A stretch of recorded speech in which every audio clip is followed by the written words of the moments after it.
স্বপ্ন জড়িয়ে দাও অবুঝ কুসুম কলি রঙেতে রাঙিয়ে যদি মমতার রঙে তার রাঙিয়ে নাও হাত বাড়িয়ে দাও দু হাত বাড়িয়ে দাও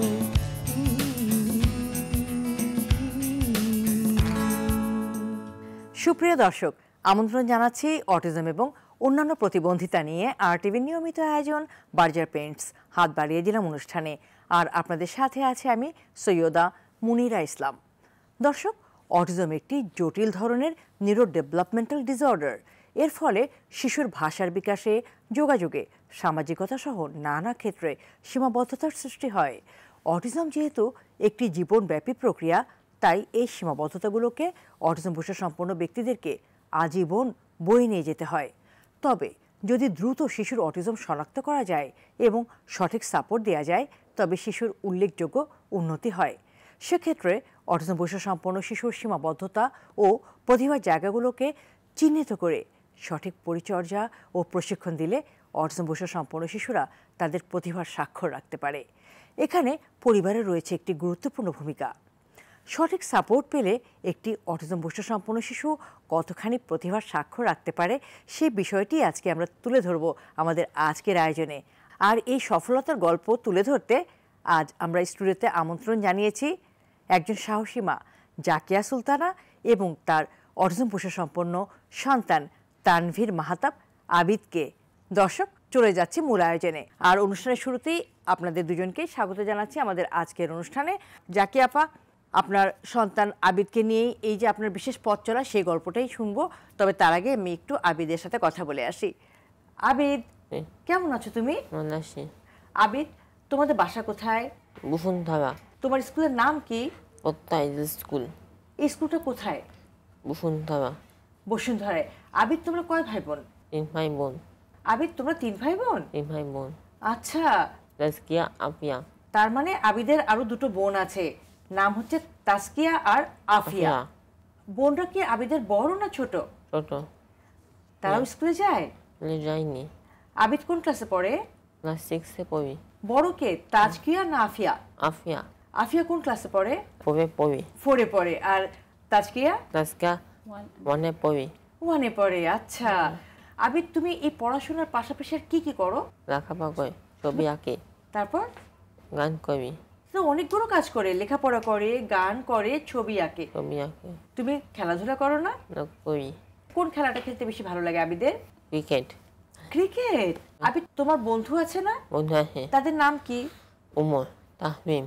ওরা কি স্কুলে পড়ে তোমার সাথে? পড়ি। আচ্ছা, ওদের সাথে ক্রিকেট খেলো না তুমি? ক্রিকেট খেলি। আবিদ, এই যে এতগুলো ক্রেস্ট, এই যে সুন্দর ছবি আঁকা ক্যালেন্ডার, এগুলো সব তোমার? আমার। তোমার? আচ্ছা, তুমি এগুলো ছবি এঁকে পেয়েছো? এঁকে পেয়েছি। আমি এখন মায়ের কাছে চলে যাব, মায়ের সাথে কথা বলবো, তারপর ফিরে এসে তোমার কাছ থেকে জানবো যে তুমি এই ক্রেস্টগুলো কোন প্রতিযোগিতায় অংশগ্রহণ করে পেয়েছো। কেমন? মায়ের কাছে যাই তাহলে, ঠিক আছে? জি। জাকিয়া আপা, কেমন আছেন? আলহামদুলিল্লাহ ভালো আছি, আপনি ভালো আছেন? জি আপা, আমিও ভালো আছি, অনেক ধন্যবাদ আপনাকে। আবিদের কত বছর বয়সে বুঝতে পারলেন যে আবিদ অটিজম বৈশিষ্ট্য সম্পন্ন? ওর 1.5 বছর বয়সে আমরা ডক্টর আনিসা জাহানের কাছে নিয়ে যাই। আচ্ছা। উনি ওকে দেখে তখন আমাদের বলেন যে অটিজম স্পেকট্রাম ডিসঅর্ডার। আবিদের মধ্যে কি ধরনের ব্যতিক্রমধর্মী আচরণ দেখেছিলেন ছোটবেলায়, যে আচরণগুলো আপনাকে ভাবিয়ে তুলেছিল এবং যার জন্য আপনারা চিকিৎসকের কাছে গেলেন? ওর আই কন্টাক্ট একেবারেই ছিল না। ও আমার কাছে বসে থাকতো, আমি ওর পিছনে বসে যদি আবিদ আবিদ করে ডাকি, অনেকবার ডাকছি কিন্তু সে কোনো রেসপন্সই করছে না। স্পিচও ছিল না, একেবারেই স্পিচ ছিল না, অনেক হাইপার অ্যাক্টিভিটি ছিল। আর কোনো খেলনা নিয়ে সে কখনোই খেলতো না। যদি কোনো খেলনা এনে দিতাম, সেই বাক্সটা নিয়েই সে নাড়াচাড়া করতো, কিন্তু খেলনাটা নিয়ে কোনো সময় খেলতো না, কোনো বাচ্চাদের সাথে মিশতোও না। আর যদি বাসায় কেউ আসতো বা একটু গ্যাদারিং হতো, ও অত্যাধিক কান্না করতো, মানে কোনো মানুষই সে পছন্দ করতো না। এইগুলা দেখেই যেহেতু, আর কথা যেহেতু বলতো না 1.5 বছর পর্যন্ত, তখন আমরা ডাক্তারের শরণাপন্ন হই, ডক্টর আনিসা জাহান। আচ্ছা আচ্ছা, তখন ওনার কাছে নিয়ে যাই। অটিজম সম্পর্কে আগে কোনো ধারণা ছিল আপনার? না, আমার কোনো ধারণা ছিল না। যখন আবিদের অটিজম শনাক্ত হলো, তারপরে আপনারা কি করলেন, কিভাবে প্রস্তুতি নিলেন এই বিষয়টাকে ম্যানেজ করার জন্য? ওর অটিজম যখন শনাক্ত হলো, তখন আমরা মোহাম্মদপুরে থাকতাম, তো তো ওইখানে autism welfare foundation doctor Raunak Hafiz আপা ওনার স্কুল ছিল, ওখানে আমরা যোগাযোগ করি। আচ্ছা, ওখানে যোগাযোগ করি, রনক হাফিজ আপা ওকে দেখে উনি বলে যে আমার স্কুলে একটা নতুন আর্লি ইন্টারভেনশন শুরু হয়েছে, ওখানে ওকে আপনি একদিন করে দেন, আশা করি ইমপ্রুভ হবে। তো ওখান থেকেই ওর শুরু। প্রথমে এক বছর ওইখানে একদিন ছিল, সপ্তাহে একদিন যেত শনিবারে। 1 বছর পরে ও রেগুলার ক্লাস শুরু করলো অটিজম ওয়েলফেয়ার ফাউন্ডেশনে। এইভাবেই আমাদের যাত্রাটা শুরু হয় ওকে নিয়ে কাজ করার। তারপরে রৌনক আপা তো ওয়ার্কশপ করতেন বিভিন্ন গার্ডিয়ান প্যারেন্টসদের জন্য। সেই ওয়ার্কশপগুলো আমরা যখন করি ওর মাধ্যমে আস্তে আস্তে জানতে পারি যে অটিজমটা কি বা কি করতে হবে, কি কাজ করতে হবে। এইভাবেই ওকে নিয়ে আমাদের শুরু হয়। আবির তো এখন একটা মেইন স্ট্রিম স্কুলে পড়ছে, তাই না? ও বললো ক্লাস 6-এ পড়ছে। তো আগে সে ছিল স্পেশাল নিড স্কুলে, এখন সে মেইন স্ট্রিম স্কুলে পড়ছে। এই যে ট্রানজিশনটা হলো, এটা কিভাবে সম্ভব হলো? কলকাতায় ডক্টর প্রবীণ কুমার, ওনার কাছে নিয়ে যেতাম। ও যখন 8 বছর তখন থেকে নিয়ে যাওয়া শুরু করি। 4 মাস পর পর ওনাকে দেখাতাম। তো উনি ওকে দেখতেন, আর কখনো কোনো ওষুধ দেয়নি। উনি বলতেন যে ওকে থেরাপির পাশাপাশি সুইমিং, সাইকেলিং, স্কেটিং এগুলো করাতে, যাতে ওর হাইপার যে অ্যাক্টিভিটিসগুলো ছিল ওগুলো একটু কমে আসে। তো আমরা ওইভাবেই আগাতে থাকি। আর উনি আমরা প্রতিবারই উনি ওর অ্যাসেসমেন্ট করতো যে কতটুকু আগালো। তারপরে 3 বছর আমরা ওনার কাছে কন্টিনিউ করি। তারপরে উনি বলেন যে ওকে একটু স্পেশাল স্কুলে হয় 3 দিন নেন, আর রেগুলার স্কুলে 2 দিন করেন, এভাবে করতে থাকেন। তো এইভাবে করতে করতে এক সময় এসে তারপরে বলে যে স্পেশাল স্কুলটা এখন একটু বেশি কমিয়ে রেগুলার স্কুলে দিয়ে দেন ওকে। তো এখন ও অটিজম ওয়েলফেয়ার ফাউন্ডেশনে সপ্তাহে 1 দিন যায়, আর প্রত্যয় আইডিয়াল স্কুলে বাকি 5 দিন যায়। যাকে আপা, আবির তো মূলধারার স্কুলে যাচ্ছে এখন, এবং সেখানে সে 6ষ্ঠ শ্রেণীতে পড়াশোনা করছে। মূলধারার স্কুলে পড়তে যেয়ে আবিরকে কি ধরনের চ্যালেঞ্জের মোকাবেলা করতে হচ্ছে? প্রথমে যখন ওকে ভর্তি করলাম, আসলে সব নর্মাল স্কুলে এই বাচ্চাদের অ্যালাউ করে না, যদিও সরকারি নিয়ম আছে। বসুন্ধরায় শিফট করার পরে অনেক স্কুলে ঘুরতে হয়েছে আবিদকে নিয়ে। শেষে প্রত্যয় আইডিয়াল স্কুল, ওখানকার যিনি প্রিন্সিপাল উনি খুবই আন্তরিক, উনি আবিদকে দেখেন। উনি একটা বিষয় বলেন যে ও যদি কাউকে ডিস্টার্ব না করে তাহলে আমাদের কোনো সমস্যা নাই। কিছুদিন ক্লাস করার পরে উনি যখন দেখছে কোনো একটা পড়া ওকে দিলে সবার আগে ওই মুখস্থ করে দিচ্ছে, তো হ্যাঁ খুব উৎসাহিত করতেন সবাইকে, বলতেন দেখো আবিদ আগে মুখস্থ করে দিয়েছে। ক্লাস 6-এর তো তাকে সবগুলো বিষয় পড়তে হচ্ছে, বাংলা, ইংরেজি, অঙ্ক, সমাজ বিজ্ঞান। তো এই বিষয়গুলো যে পড়ছে, সবগুলো বিষয় কি সে সমানভাবে পারছে? না, সবগুলো বিষয় ও মুখস্থ বিদ্যাটাই ও খুব ভালো। যেমন মিসরা ওকে কিছু কিছু প্রশ্ন দাগিয়ে দেয় যেগুলো তুমি পরীক্ষার আগে যেগুলো ভালো করে পড়ো, কিন্তু অঙ্কটায় সে অনেকটাই পেছানো। এটা এই ক্ষেত্রে ওই যে অঙ্কগুলো দেয় সে ওকে দিয়ে বারবার আমরা করাই, করে মানে বা প্র্যাকটিসটা বারবার করানো হয়, করে তারপরে যতটুকু পারে। গণিতে এই যে তার একটা দুর্বলতা আছে মনে করছেন, এই দুর্বলতার কারণটা কি? ও ছোট থেকে অঙ্কটা যখন ওকে যোগ বিয়োগ বা গুণ ভাগ ছোট ছোট অঙ্কগুলো করানো হতো, ও অঙ্কটা করতে চায় না। ওই যে স্থির হয়ে অনেক মনোযোগ দিয়ে, আমার যেটা মনে হয় যে মনোযোগ দিতে হয় অনেক, সেই কারণেই হয়তো ও অঙ্কটা করতে চেত না।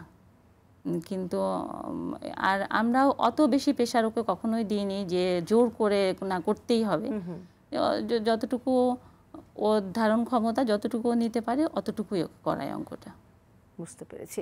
তাহলে ছোট থেকেই তার গণিতের ব্যাপারে একটা দুর্বলতা ছিল, যেটা এখনো কাটিয়ে উঠতে পারেনি সে, তাই না? ছোটবেলায় আবিদের মধ্যে যে ব্যতিক্রমধর্মী আচরণগুলো দেখেছিলেন, যেটা দেখে আপনারা আসলে শিশু বিশেষজ্ঞের শরণাপন্ন হয়েছিলেন। আজকে আবিদের যখন 14 বছর বয়স, তখন আপনি কি দেখতে পাচ্ছেন আবিদের মধ্যে, যে তার যে সীমাবদ্ধতার জায়গাগুলো ছিল, তার যে বিশেষ ধরনের ব্যতিক্রমধর্মী আচরণগুলো ছিল, কতটা পরিবর্তন ঘটেছে সেগুলোর? পরিবর্তন তো আলহামদুলিল্লাহ অনেকটাই হয়েছে। তার তো কোনো আই কন্ট্যাক্টই ছিল না, কোনো কথাই ছিল না। এখন অত সুন্দরভাবে গুছিয়ে কথা না বলতে পারলেও ওর প্রয়োজনীয় সব কথাগুলো আমাকে বলতে পারে। আর নিজের কাজগুলো সে সবই নিজেই করে। এখন যেটা ও করছে, ও একা মসজিদে যায়, একা নামাজ পড়ে আবার বাসায় চলে আসে। এই যে আবিদের, আমি দেখতে পাচ্ছি এখানে অনেকগুলো ক্রেস্ট, ক্যালেন্ডারে আবিদের আঁকা ছবি, এগুলো তো সে সব ছবি কেকেই অর্জন করেছে, তাই না? জি। ছবি আঁকাটা কি আপনারা শিখিয়েছে না আবিদ নিজে থেকে ছবি আঁকে? না, ছবি আঁকাটা আমরা ওকে কখনো শিখাইনি। আবার ও যে ছোট থেকেও খুব ছবি আঁকার প্রতি আগ্রহ ছিল সেটাও না। ছোটবেলায় ওকে একটা গোল করে রং করতে দিলেও খুবই বিরক্ত হতো সে। ওর যখন 8 বছর তখন আমি ওর নানি বাড়ি একবার ওকে নিয়ে যাই।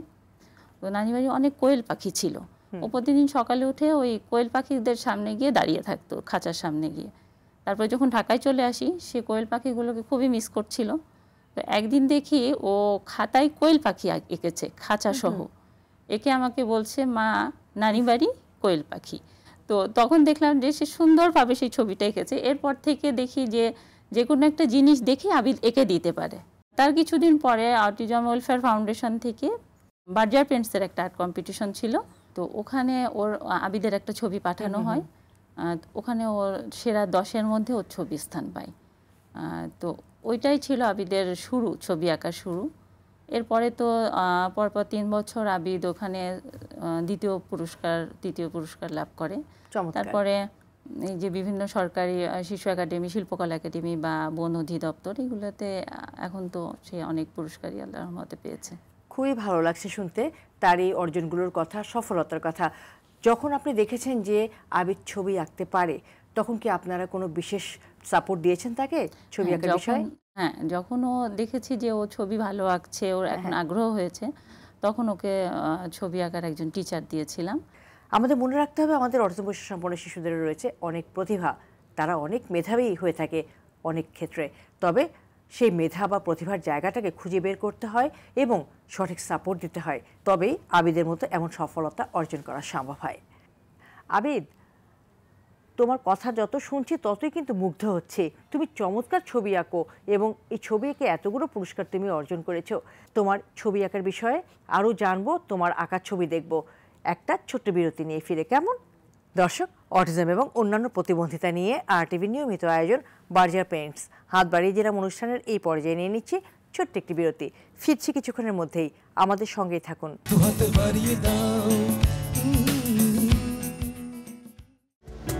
আচ্ছা, এই ঘরটা নীল কেন? এটা নীলুর জন্য। এই নামে তো আমার বাবাটাকে। সেই হাসি খুশি নীলুর জন্য। 5000-এর বেশি শেডস নিয়ে এখন নতুন ফর্মুলায় নতুন প্যাকে এলো বার্জার রুবিয়া ল্যাক। থাকো রঙিন।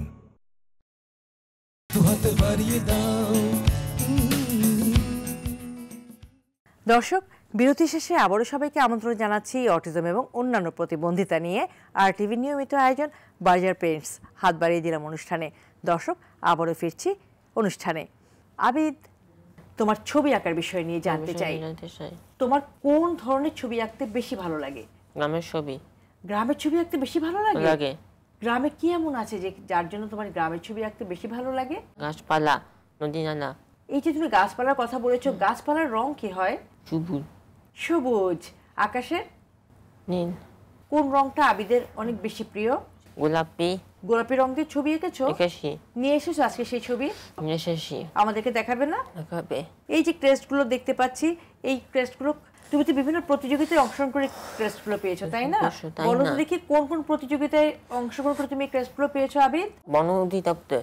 জি আপা, এটা কোন প্রতিযোগিতায় অংশগ্রহণ করেছিল আবিদ সেখানে? এই বছরই বৃক্ষরোপণ অভিযান পরিবেশ দিবস উপলক্ষে গত সপ্তাহে ছিল, ওখানেও সেকেন্ড হয়েছে। এটা ছিল বৃক্ষরোপণ অভিযান। আচ্ছা, এখানে থার্ড হয়েছিল। তারপর আরো ক্রেস্ট দেখতে পাচ্ছি, এই যে একটা ক্রেস্ট। ওর 4টা ক্রেস্ট আছে বার্জার পেইন্টস থেকে। পরপর 4 বছর ও 2বার দ্বিতীয় হয়েছে, 2বার তৃতীয় হয়েছে। বার্জার পেইন্টস এর উদ্যোগে যে চিত্রাঙ্কন প্রতিযোগিতা হয়েছিল সেখানে আবিদ অংশগ্রহণ করে পুরস্কার পেয়েছে। খুব ভালো লাগছে আবিদ, তোমাকে অনেক অনেক অভিনন্দন। ধন্যবাদ। এত এত তোমার সফলতা, এত এত অর্জন, তোমার ভালো লেগেছে? এগুলো পেলে পারে সবচেয়ে বেশি খুশি কে হয় শুনি তো একটু? আমি। তুমি বেশি সবচেয়ে খুশি হও? আর তারপর কে খুশি হয়? মা। মা খুশি হয়, তাই না? বাবা খুশি হন না? খুশি হয়। তারপর তোমার যে দুটো বোন আছে ওরা খুশি হয় না? খুশি হয়। আর কি খুশি হয়? দাদা দাদি খুশি হয়। সবাই খুশি হয়, তাই না? মা বাবা বোনরা, নানা নানি দাদা দাদি সবাই খুশি হয়, তাই না? দাদি সবাই খুশি হয়। তোমার এই অর্জনগুলো যখন দেখছি তখন আমারও অনেক আনন্দ হচ্ছে এবং আমাদের দর্শক যারা আজকের অনুষ্ঠান দেখছেন তারাও অনেক আনন্দিত হচ্ছেন। এই যে ক্যালেন্ডারগুলো দেখতে পাচ্ছি আবিদ, এই ক্যালেন্ডারগুলোতে তোমার আঁকা ছবি এগুলো? আমি আঁকা গুলো দেখাও না একটু আমাদেরকে। আমরা দেখি তো ক্যালেন্ডারে আবিদের কোন ছবিতে জায়গা পেয়েছে। কিসের ছবি এঁকেছো? ঘর এঁকেছি, ছবি এঁকেছি, শীতকালের ছবি, গ্রামের দৃশ্য ছবি এঁকেছি। এই ক্যালেন্ডারে কি ছবি এঁকেছো তুমি? আবিদ, এখানে তো আমি দেখতে পাচ্ছি দুটো মেয়ে গ্রামের পথে হেঁটে যাচ্ছে। ওরা কি নিয়ে যাচ্ছে? কলসি। কলসি নিয়ে যাচ্ছে? কলসিতে কি আছে? পানি ভয় আনতে যাচ্ছে। ও, নদী থেকে কলসিতে পানি ভরে নিয়ে যাচ্ছে আমাদেরকে দেখানোর জন্য। আরো ছবি এনেছো তুমি? এঁকেছি। এদিকে গোলাপি রঙের ছবিটা, ছবিটা এখানে তো আমরা 3টা গোলাপ ফুল দেখতে পাচ্ছি। দেখতে পাচ্ছি গোলাপ ফুল। আবিদের আঁকা আরেকটা ছবি দেখি। এটা কিসের ছবি এঁকেছে আবিদ? পাহাড়। পাহাড়ের ছবি। ছবি পাহাড়ের উপরে কি? সূর্য। সূর্য। তুমি চমৎকার ছবি আঁকো আবিদ। তোমার হাতে যে ক্রেস্টটা, এটা কোন প্রতিযোগিতায় তুমি অংশগ্রহণ করে পেয়েছো? বন অধিদপ্তর। বন অধিদপ্তরের সেই যে বৃক্ষরোপণের একটা অনুষ্ঠান ছিল, সেই অনুষ্ঠানের ছবি এঁকে পেয়েছো? বেশি। আচ্ছা, ওখানে তোমার পজিশন কি ছিল? থার্ড হয়েছিলে? আচ্ছা আচ্ছা, অনেক অনেক শুভকামনা থাকলো তোমার জন্য। আবিদ, তুমি তো গানও গাও, আমরা কিন্তু একটা গানও শুনবো আবিদ তোমার কণ্ঠের, ঠিক আছে? তবে ঠিক এখন না, এখন একটু মায়ের সাথে গল্প করবো, মায়ের সাথে গল্প করে ফিরে তারপর আবার তোমার গান শুনবো, কেমন? ঠিক আছে? জাকি আপা, আবিদ ছবি আঁকছে, গানও গায়ে শুনলাম, এর পাশাপাশি আর কি করছে আবিদ? এর পাশাপাশিও কম্পিউটার শেখে। আবিদের দুটো বোন আছে? হ্যাঁ, আবিদের দুটো বোন। বোনদের সাথে আবিদের সময় কেমন কাটে? বোনদের সাথে আবিদের সময় অনেক ভালো কাটে। আমার ছোট বোন যেটা তাসকিয়া তাবাসুম, ও তো আবিদকে বলে ভাইয়া আমাকে কাঁধে নাও, আমাকে ঘাড়ে নাও। তো আবিদ ওকে ঘাড়ে নিয়ে ও শক্ত করে ধরে রাখে, আবিদ সারাটা বাড়ি ঘুরে বেড়াই। আচ্ছা, এটা আমাদের খুবই মজা লাগে। আচ্ছা, প্রথম প্রথম মনে করতাম যে হয়তো ফেলে দিবে নাকি, কিন্তু এতদিনেও সে কখনোই বোনকে ফেলে দেয় নাই। আচ্ছা, ওরা ভাইকে যথেষ্ট সহযোগিতা করে। তার মানে ভাই বোনদের মধ্যে খুব সুন্দর একটা রিলেশনশিপ, সম্পর্ক, এবং তারা আনন্দের সময় কাটায় একসাথে। জি। এবার আসি আবিদের বাবার বিষয়ে। আপা, যে মুহূর্তে আবিদের বাবা এবং মা আবিদের এই কঠিন সত্যের সম্মুখীন হলেন যে আবিদ অটিজম বৈশিষ্ট্য সম্পন্ন, সেই মুহূর্তের অনুভূতিটা কি ছিল আবিদের মা এবং বাবার? আমি তো অটিজম সম্পর্কে তখন কোনো আমার ধারণা ছিল না। তোর বাবাকে যখন আমি জিজ্ঞেস করলাম যে অটিজমটা আসলে কি, তখন ওর বাবা বললো না আসলে এটা সেরকম কোনো সমস্যা না, ওকে একটু বেশি বেশি কাউন্সেলিং করতে হবে, বেশি সময় দিতে হবে, তাহলে ইনশাল্লাহ ও ঠিক হয়ে যাবে। এই জার্নিটা এভাবে শুরু হয়েছিল। কিন্তু অটিজমটা শুনে ভেঙে পড়া বা হতাশ হয়ে যাওয়া, এটা আমাদের মধ্যে কখনোই ছিল না। আমাদের একটাই লক্ষ্য ছিল যে যেভাবেই হোক ওর উন্নতিটা করতে হবে, উন্নতি, এবং এর জন্য যেখানে যেতে হয় বা যে যা কিছু বলে সেগুলো আমরা করব, আমাদের সামর্থ্য অনুযায়ী আমরা সেটা কন্টিনিউ করে যাব।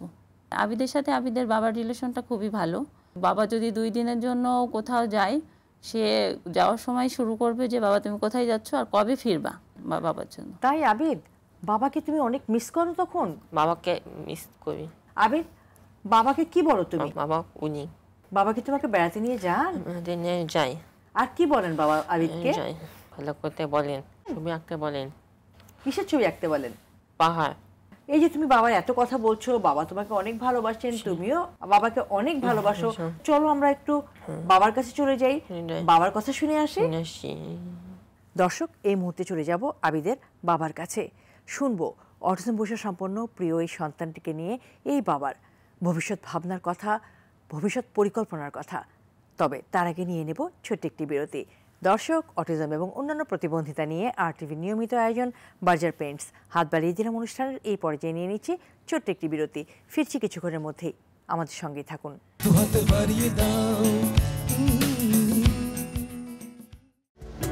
আচ্ছা, এই ঘরটা নীল কেন? এটা নীলুর জন্য। এই নামে তো আমার বাবাটাকে। সেই হাসি খুশি নীলুর জন্য। 5000-এর বেশি শেডস নিয়ে এখন নতুন ফর্মুলায় নতুন প্যাকে এলো বার্জার রুবিয়া ল্যাক। থাকো রঙিন।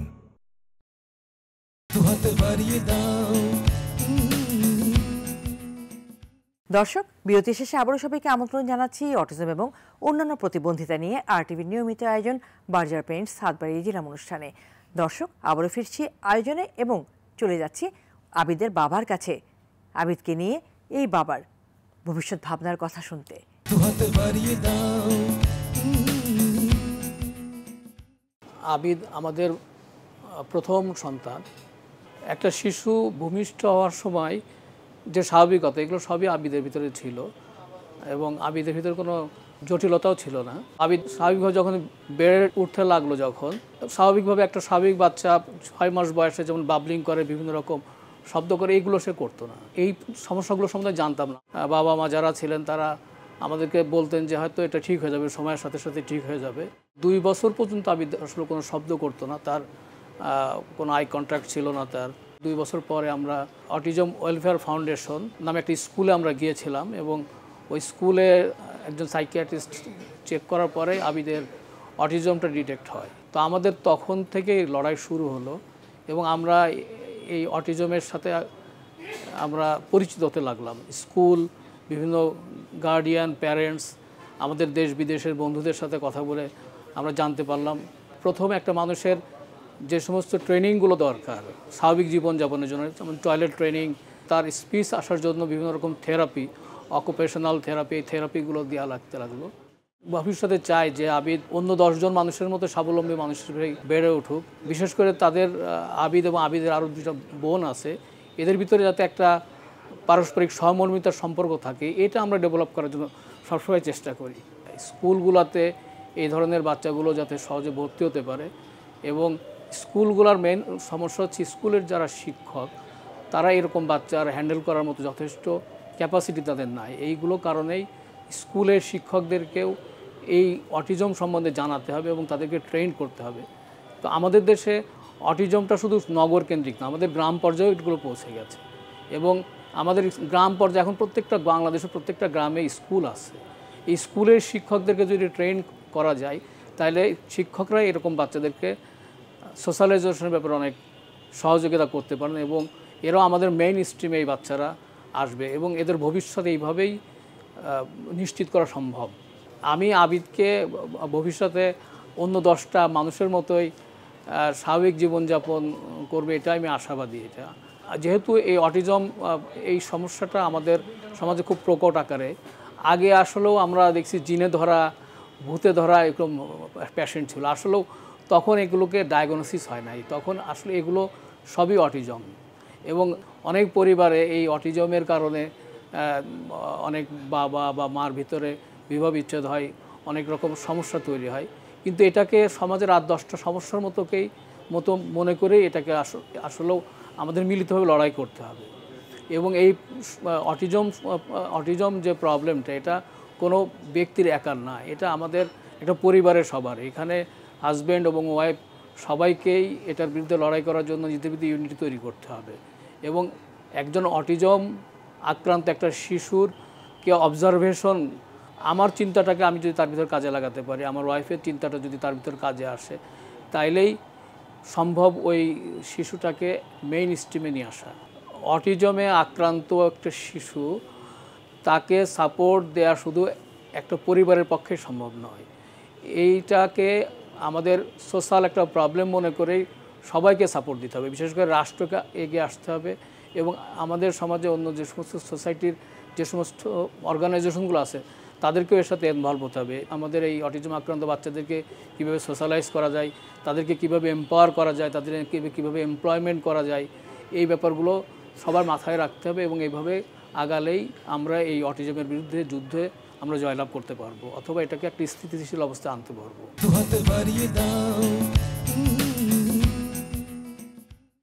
দর্শক, আমরা এতক্ষণ আবিদের বাবার কথা শুনলাম এবং যে বিষয়টি অত্যন্ত গুরুত্বপূর্ণ, এখানে সীমাবদ্ধতা থাকবে, কিন্তু যদি সঠিক সাপোর্ট দেওয়া যায় তবে অবশ্যই আবিদ এবং আবিদের মতো অর্থবৈশ্য সম্পন্ন এই শিশুরা এগিয়ে যেতে পারে অনেক দূর।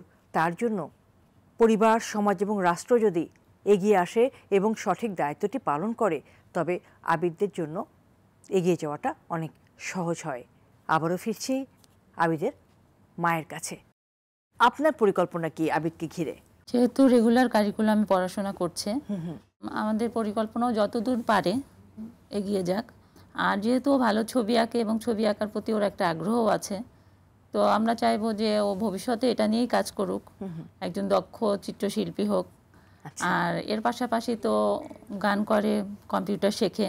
কম্পিউটারটা এই জন্যই শিখেছি যে হাতে কলমে কিছু করতে পারবে, ও খুব ভালো টাইপ করতে পারে।